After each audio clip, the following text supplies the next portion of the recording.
अब मैं क्या करूं, मुझे चुटकुले से चुटकुले याद आते हैं यार। एक आदमी को हकलाने की आदत थी बेचारे को। होटल में गया, होटल में जाके बेरे से कहता है, वही बेचारा हकला के ना, खाने में क्या क्या है। तो वो बेरा कहता है दाल है, चावल है, भिंडी है। तो इसने सोचा कि यार ये भी किसकी तरह है, ये भी बेचारा मेरी तरह है। तो कहता है चल दाल ले आ। कहता है अच्छा। इतने में एक और पार्टी आ गई।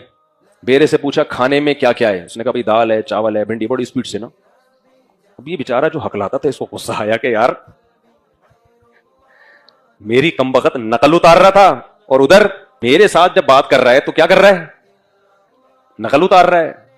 यानी इसका मतलब ये हकला नहीं है। तो उस बेचारे जो हकलाता था उसको गुस्सा आया, बोला गाली देके कहा, मैं गाली तो नहीं दे सकता ना, फिर भी वो